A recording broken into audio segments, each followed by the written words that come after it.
पाकिस्तान और अफगान तालिबान रजीम के तीसरे दौर के मुज़ाकरात का दूसरा रोज पाकिस्तानी वफ़द ने शवाहिद पर मबनी और मंतकी मुतालबात सालिसों के हवाले कर दिए। पाकिस्तान का वाहिद मकसद सरहद पार दहशतगर्दी का खात्मा है। सालिसों ने पाकिस्तान के मौक़िफ़ की मुकम्मल तायीद की है। सालिसों ने शवाहिद और बैनुल-अक़वामी उसूलों की रोशनी में पाकिस्तान से इत्तफ़ाक़ किया। सालिस अफगान तालिबान वफ़द से पाकिस्तान के मुतालबात पर नुक्तावार गुफ्तगू कर रहे हैं।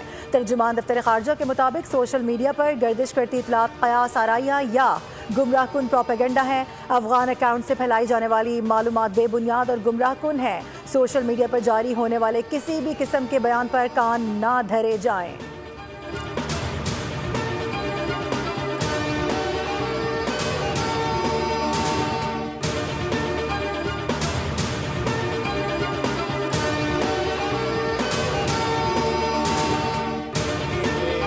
हमारी ज़रूरत है, अफगानिस्तान की भी ज़रूरत है, हमारी भी ज़रूरत है और इस रीजन की, इस खित्ते की भी ज़रूरत है कि अमन कायम हो, ताकि कोई यहाँ पे तजारत हो, कोई कनेक्टिविटी हो। ये सारी चीज़ें ये इस खित्ते की खुशहाली के लिए एक बड़ी लाजम चीज़ है। तो उसके लिए हम कोशिश कर रहे हैं। अगर चीज़ें जो हैं जो भी वो गारंटीज़ दे रहे हैं, ज़बानी गारंटीज़ जो दे रहे हैं, अगर वो इन राइटिंग और एक मुआहदे का हिस्सा बन जाती है तो बिस्मिल्लाह। हमें यूएन समेत किसी की इंटरैक्शंस की ज़रूरत नहीं है। पाकिस्तान, अफगानिस्तान और इस खत्ते की ज़रूरत है कि हम कायम किया जाए। वफाकी वज़ीर दिफा ख्वाजा आसिफ कहते हैं कि जो भी वो ज़बानी यकीन दहानियाँ करवा रहे हैं, अगर वो किसी मुआहदे का हिस्सा बन जाए तो वो दोनों ममालिक और खत्ते के लिए बहुत अच्छा होगा। हम चाहते हैं कि तिजारत हो और खुशहाल हो।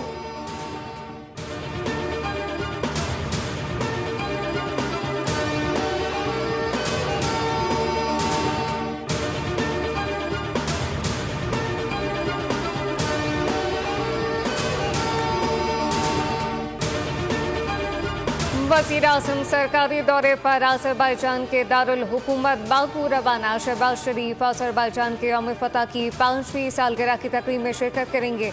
तर्जुमान दफ्तर ख़ारजा के मुताबिक वज़ीर आज़म को दौरे की दावत अज़रबैजान के सदर इल्हाम अलीयव ने दी थी। वज़ीर आज़म सदर इल्हाम अलीयव से मुलाकात करेंगे। दोनों रहनुमाओं की मुलाकात में दो तरफ़ा ताल्लुकात समेत ताउन के फ़रोग़ पर बातचीत होगी। तवानाई दिफ़ा, तालीम और इलाकाई रवाबित पर तवज्जो मरकूज़ की जाएगी।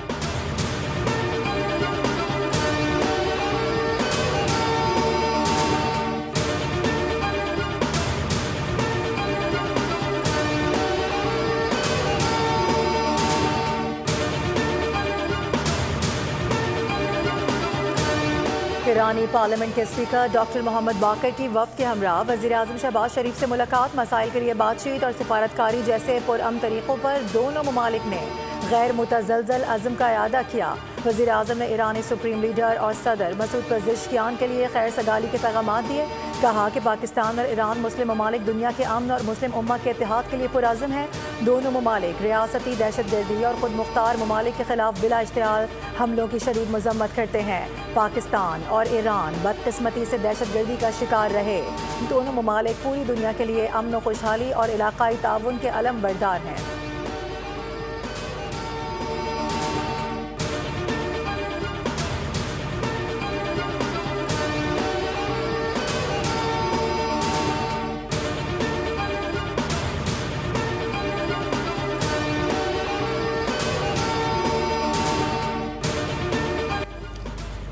वज़ीर आज़म शहबाज शरीफ की मसरूफियात के बाइस वफाकी काबीना का आज होने वाला इजलास मुलतवी किया गया।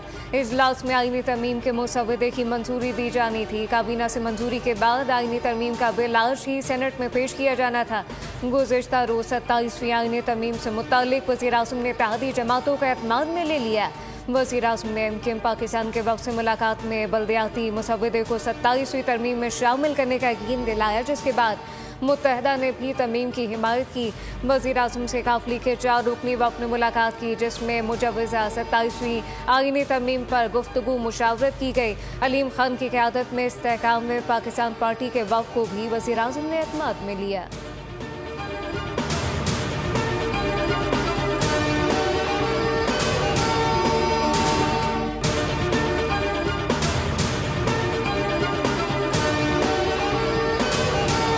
कॉन्स्टिट्यूशनल प्रोटेक्शन है सूबाई शहर का आइन में, वो proposal Pakistan People's Party reject करती है। जो आर्टिकल 243 में हुकूमत ने तब्दीलियाँ लाने का सोचा है। सिर्फ ये जो आईनी तरमीम हमारे सामने है, पाकिस्तान पीपल्स पार्टी इसका हमायत करे। पीपल्स पार्टी और हुकूमत के दरमियान 27वीं आईनी तरमीम के मुसव्विदे पर डेडलॉक बरकरार। पीपल्स पार्टी ने 27वीं आईनी तरमीम से मुतालिक NFC अवार्ड में तब्दीली तस्लीम करने से इनकार कर दिया। CC का इजलास आज दोबारा तलब कर लिया गया। चेयरमैन बिलावल भुट्टो ज़रदारी कहते हैं कि 27वीं आईनी तरमीम में सूबे के हिस्से में कमी को मुस्तरद करते हैं, ताहम आर्टिकल 243 की हिमायत करेंगे। हमारे पास वज़ीर आज़म की क़यादत में नून लीग का वफ़द आया और 27वीं तरमीम के लिए हिमायत मांगी। आइन में जो NFC के तहफ़्फ़ुज़ात हैं उसके खात्मे वाली शिक है, उसका खात्मा किसी सूरत तस्लीम नहीं किया जाएगा।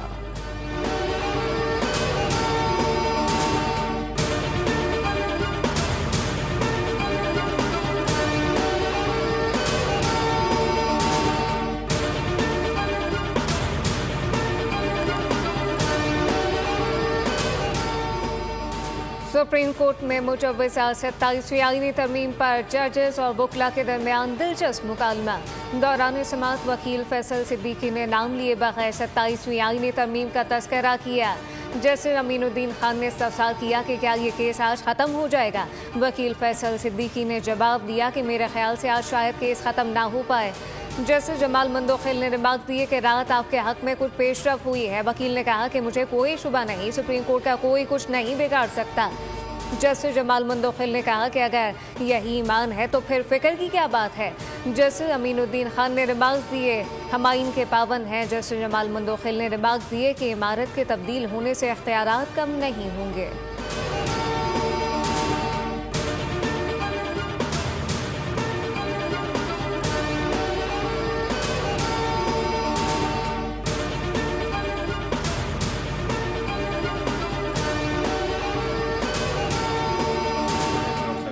आना जाना एक्सेप्टेबल है और जा भी सकते हैं फैमिली मेंबर, तो मैं समझता हूँ कि इजाज़त होनी चाहिए थी। देखो मुलाकात होगी और तीमारदारी भी होगी तो अच्छी खबरें आएगी। हामिद रजा साहब से मेरी बात हुई थी, उन्होंने इन्फॉर्म कर दिया था, उसकी गिरफ्तारी नहीं हुई। उन्होंने अपने आप को सरेंडर किया था बिकॉज उनका एक ही केस है फैसलाबाद का और वो कंस्पेरेसी वाला नहीं है। उस पर जो इल्ज़ाम लगाया गया था जिसका गवाह ही नहीं है। चेयरमैन PTI बैरिस्टर गौहर कहते हैं कि वज़ीर आला खैबर पख्तूनख्वा सुहेल आफरीदी को बानी से मुलाकात की इजाज़त नहीं मिलती। मुलाकात होगी, तीमारदारी होगी तो अच्छी खबरें आएंगी। हामिद रजा से बात हुई थी, उनकी गिरफ्तारी नहीं हुई। हामिद रजा ने खुद को सरेंडर किया था। हामिद रजा का एक ही केस है, उन पर जो इल्ज़ाम लगाया गया वो बेबुनियाद है।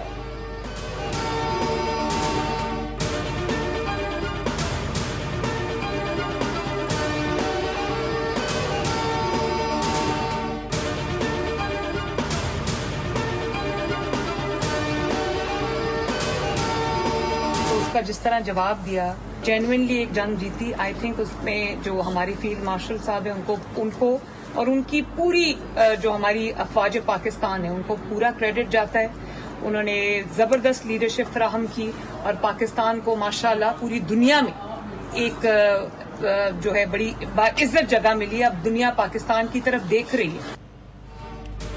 फील्ड मार्शल ने भारत से जंग में जबरदस्त लीडरशिप फराहम की। अब पूरी दुनिया पाकिस्तान की बात सुन रही है। लंदन में मीडिया से गुफ्तगू करते हुए वज़ीर आला पंजाब मरियम नवाज ने कहा कि भारत के हमले के बाद जिस तरह पाकिस्तान ने जवाब दिया, इसका credit field marshal Asim Munir की क़यादत और पूरी मुसल्लह अफ़वाज को जाता है।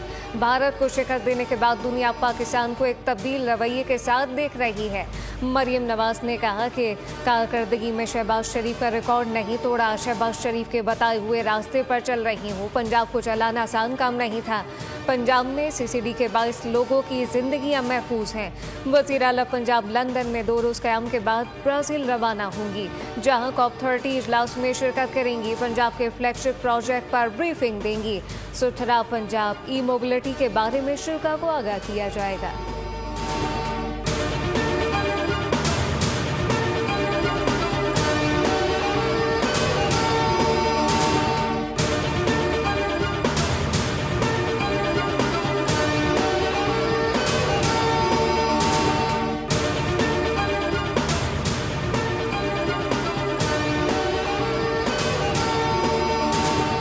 पाकिस्तान स्टॉक मार्केट में 1,60,000 पॉइंट्स की हद बहाल। कारोबारी हफ्ते के 5वें और आखिरी रोज भी कारोबार के आगाज पर स्टॉक एक्सचेंज में तेजी देखी गई।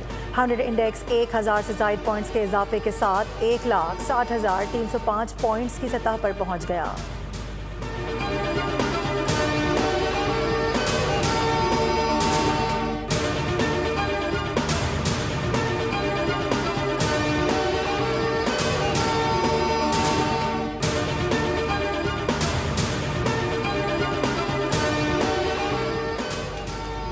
मुल्क में 1,30,00,000 लोग बीमारियों से गुर्बत की लकीर के नीचे चले गए हैं। कोविड में अमेरिका और चीन समेत दुनिया भर में सेहत का निज़ाम मफलूज हो गया था। वफाकी वज़ीर सेहत मुस्तफ़ा कमाल का तकरीब से खिताब कहा कि मुल्क में 3,57,000 बच्चों की वैक्सीनेशन नहीं हो सकी।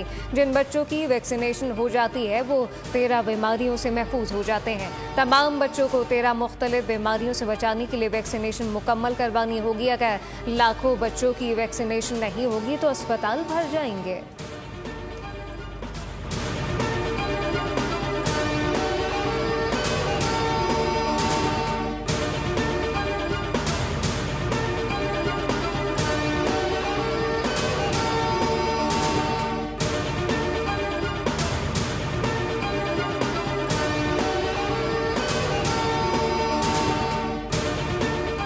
कराची में कातिल मच्छर के खौफनाक वार जारी। 24 घंटों के दौरान सिंध में डेंगू से 4 अफराद जाम बहक हो गए।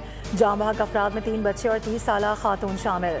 महकमा सेहत के मुताबिक हैदराबाद और बदीन में 1 और कराची में 2 अमवात रिपोर्ट हुई। रवा साल सिंध में डेंगू से 25 अफराद जाम बहक हो चुके हैं।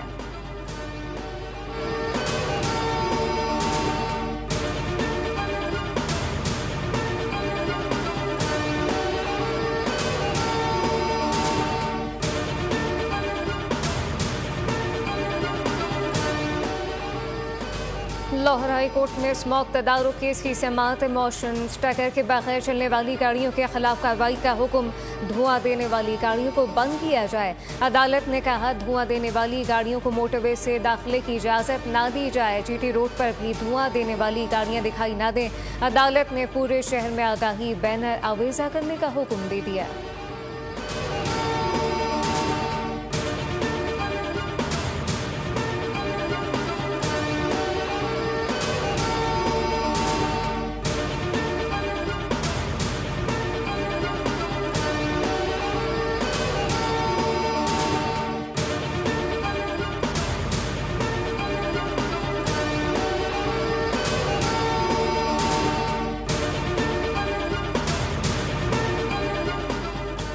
लाहौर का फ़िज़ाई मयार आज भी इंतहाई आलूदा करार। दुनिया के आलूदा तरीन शहरों की फहरिस्त में लाहौर दूसरे और कराची तीसरे नंबर पर।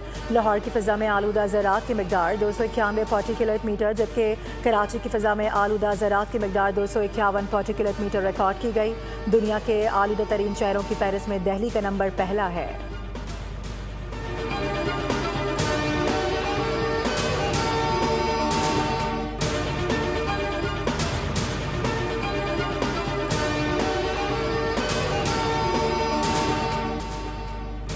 अमरीकी सदर डोनाल्ड ट्रंप ने ऐलान किया कि कजाकिस्तान ने बाज़ाब्ता तौर पर मुआहदा इब्राहिमी में शमूलियत इख्तियार कर ली है। सदर ट्रंप की व्हाइट हाउस में वस्त एशियाई ममालिक के जनूबी अफ्रीका ने दूसरे एक रोज़ा मैच में क्विंटन डी कॉक की सेंचुरी की बदौलत पाकिस्तान को बासानी 8 विकेटों से हराकर सीरीज 1-1 से बराबर कर दी। फैसलाबाद में खेले गए दूसरे मैच में टॉस जीतकर पहले बैटिंग करते हुए पाकिस्तान ने 270 रन का हदफ दिया, जो प्रोटीज ने 41वें ओवर की पहली गेंद पर 2 विकेटों के नुकसान पर हासिल कर लिया। क्विंटन डी कॉक ने नाकाबिले शिकस्त 123 रन बनाए। टोनी डिजॉजी 76 और लवान पेट्रियस 46 रन के साथ नुमाया बैटर रहे। मोहम्मद वसीम और फहीम अशरफ ने 1-1 विकेट हासिल की। पहले बैटिंग करते हुए पाकिस्तान ने मुकर्ररा 50 ओवर्स में 9 विकेटों के नुकसान पर 269 रन जड़े। सलमान अली आगा ने 82 गेंदों पर 3 चौकों की मदद से निस्फ सेंचुरी स्कोर की, जबकि मोहम्मद नवाज ने 56 गेंदों पर 3 चौके और 3 छक्के लगाए। साइम अयूब ने 53 रन स्कोर किए।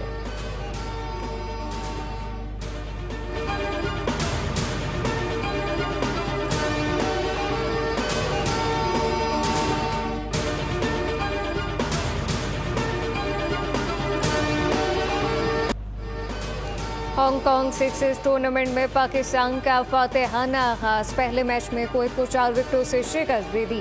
कुवैत ने मुकर्रर 6 ओवर में 2 विकेटों के नुकसान पर 123 रन बनाए। हदफ के ताकुब में पाकिस्तान टीम ने 1 विकेट के नुकसान पर मैच अपने नाम कर लिया। ख्वाजा नाफे 25 और शाहिद अजीज 23 रन के साथ नाकाबिले शिकस्त। कप्तान अब्बास अफरीदी ने 55 रन की शानदार इनिंग खेली, जिसमें उन्होंने 12 गेंदों में 1 चौका 8 छक्कों की बदौलत खेल के बेहतरीन खिलाड़ी का अवार्ड अपने नाम कर लिया।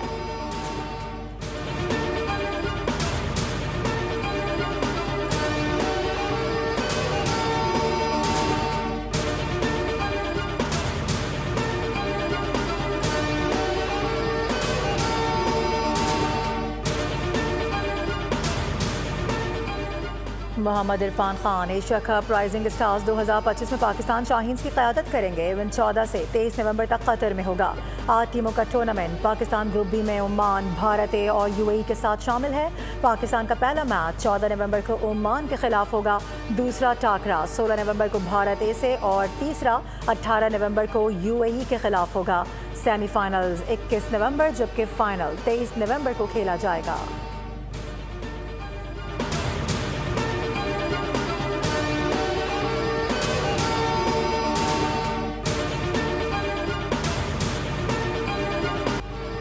मुजफ्फरगढ़ में थल चीफ रैली का आगाज है। रेसर ने रजिस्ट्रेशन, टैगिंग, इंस्पेक्शन मुकम्मल करा ली।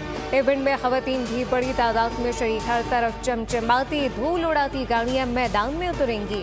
मुकाबलों के लिए तैयारी की गई है। खूबसूरत गाड़ियां भी तवज्जो का मरकज। मैजिस्ट्रेट रेसिंग क्लब के 30 से ज्यादा जीप रेसर भी जीप रैली में शरीक होंगे।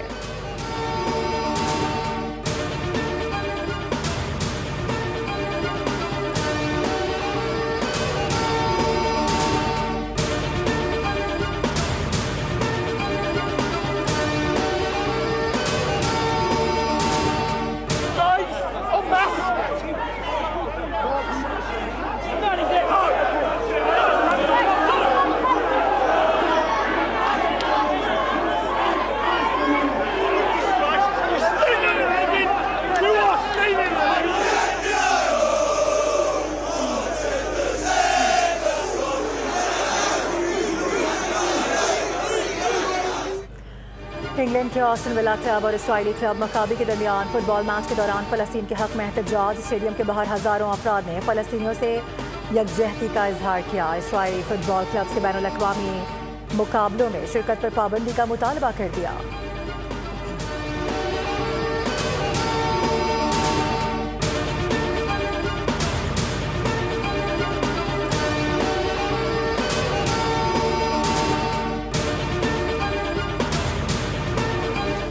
Gotta go, Mike. Got less than 30 minutes before the border closes. And tonight, you're the only shot. Jungle detour, wouldn't recommend it.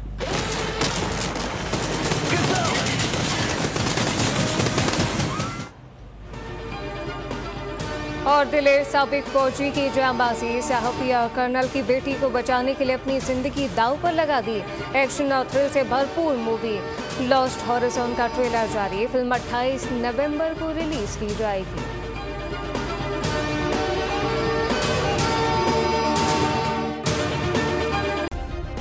Subscribe करें और बेल दबाएं ताकि कोई खबर रह न जाए।